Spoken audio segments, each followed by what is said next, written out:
Praise the Lord. இன்றைய நாளின் தியான பகுதியாக தெய்வீக ஞானத்தை குறித்து கிங் சாலமோனுடைய வாழ்வை அடிப்படையாக வைத்து தியானிக்கலாம். இந்த சாலமோன் அரசர் யார் அப்படின்னு பார்த்தோம்னா, அவர் இஸ்ரவேலை ஆட்சி செய்த ஒரு அரசர். இவருடைய தந்தை தான் டேவிட். இந்த சாலமோன் முடிசூட்டும் பொழுது, அதாவது அவர் அரசராக அவர் பொறுப்பேற்கும் பொழுது அவருக்கு வயது 20. அவர் ஒரு சிறு வயது இளைஞன். அவர் மிக பக்தியான ஒரு இளைஞன், கடவுளிடம் மிக பக்தியோடு இருந்தவன். அப்போ இஸ்ரவேல் சாம்ராஜ்யத்தை தனக்கு ஆண்டவர் கொடுக்கும் பொழுது அவனுக்கு எந்த அனுபவமும் கிடையாது.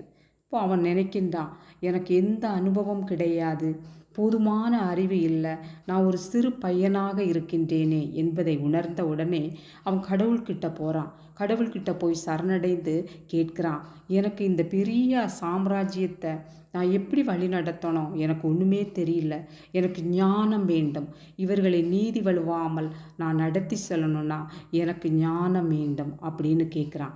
கடவுள் மிகுந்த ஆச்சரியப்படுகின்றார். அவன் புகழை கேட்கல, செல்வத்தை கேட்கல, நீடிய வாழ்வு எதையுமே கேட்காம ஞானத்தை கேட்கின்றானே, அப்படியே என்பதை உணர்ந்தவராய் அவன் கேட்ட மாதிரியே அவனை ஞானத்தால் கடவுள் நிரப்புகின்றார்.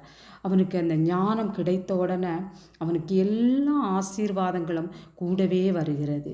கடவுள் அவன்கிட்ட சொல்கிறாரு, நீ ஞானத்தால் உன்னை நான் நிரப்புகின்றேன், உன்னை போல ஞானமுடைய அரசன் இதற்கு முன்னால் இருக்கவும் இல்லை, இனிமேல் வரப்போகிறதும் இல்லை. அப்படியே கடவுள் அவரை ஆசீர்வதிக்கின்றார். அப்போ அவனுக்கு எல்லா ஆசீர்வாதங்களும் கிடைக்கின்றது. புகழ் வருகிறது, செல்வம், நீண்ட ஆயுள் எல்லாமே அவனுடைய வாழ்க்கையில் சீரும் சிறப்புமாக அமைகின்றது. இது எதனால் பார்த்தோம்னா, இந்த தெய்வீக ஞானம் அவனுக்கு புளியப்பட்டதுனால தான். அப்போ இந்த அனுபவத்தை அவன் உணர்கின்றான். இந்த அனுபவத்தை மக்களுக்கெல்லாம் தெரிவிக்க வேண்டும் என்பதாய் அவர் புத்தகத்தை எழுதுகின்றார். அதுதான் நீதிமொழிகளின் புத்தகம், அதாவது ப்ராவர்ப். இந்த புத்தகத்தில் அந்த ஆவியானவர், அந்த ஞானத்தின் ஆவியானவரை எவ்வாறு பெற்றுக்கொள்வது என்பதை வசனத்தின் வழியாய் மிக அழகாக தெளிவுபடுத்துவதை நாம் பார்க்க முடியும். நீதிமொழிகள் 1:7 பார்க்கும் பொழுது, கர்த்தருக்கு பயப்படுதலே ஞானத்தின் ஆரம்பம் என்ற இறைவார்த்தையை நாம் பார்க்கலாம். இந்த இறைவார்த்தையை பார்க்கும் பொழுது கர்த்தருக்கு பயப்படுகின்ற பயம், கர்த்தருக்கு பயப்படுதல் என்றால் என்ன அப்படின்னு பார்த்தோன்னா, தீமையை வெறுப்பதே கர்த்தருக்கு பயப்படும் பயம். இறைவார்த்தை அழகாக தெளிவுபடுத்துகின்றது. தீமையை வெறுக்க வேண்டும். தீமைனா பாவத்தை விட்டு விலகி ஓட வேண்டும். பாவம் என்றால் என்ன அப்படின்னு பார்த்தோன்னா, நீதிமொழிகள் 6:16 முதல் 19 வரை உள்ள இறைவார்த்தையை நாம் தியானிக்கும் பொழுது, ஆண்டவர் வெறுக்கக்கூடிய பாவங்கள் பெருமை, பொய்நாவு, இரத்தம் சிந்துதல், பாவ சிந்தனை செய்யும் இதயம், பாவ வழியில் செல்ல விரைந்தோடும் கால்கள், பொய் சாட்சி, சகோதரருக்குள் சண்டை மூட்டுதல், இவை எல்லாமே ஆண்டவர் வெறுக்கின்றார். இந்த பாவ வழிகளை விட்டு நாம் விலகி ஓட வேண்டும். இந்த பாவங்களை நம்முடைய வாழ்க்கையிலிருந்து விலகி போட வேண்டும். விலக்கும் பொழுது நமக்குள்ள ஒரு பரிசுத்தம் உண்டாகும்.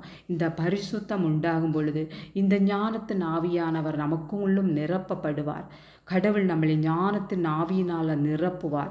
இந்த ஞானத்தின் ஆவியானவர் நம்முடைய வாழ்க்கையில் இறங்கி வரும் பொழுது எல்லா ஆசீர்வாதங்களும், இந்த சாலமோன் ராஜா எவ்வாறு ஆசீர்வாதத்தை பெற்று சீரும் சிறப்புமாய் சந்தோஷமாய் தன்னுடைய வாழ்க்கையை கடத்தி வந்தார், அதே போல நாமும் ஆசீர்வதிக்கப்படுவோம். இந்த ஆசீர்வாதத்தை நாமும் இறைவனிடமிருந்து பெற்றுக்கொள்வோம்.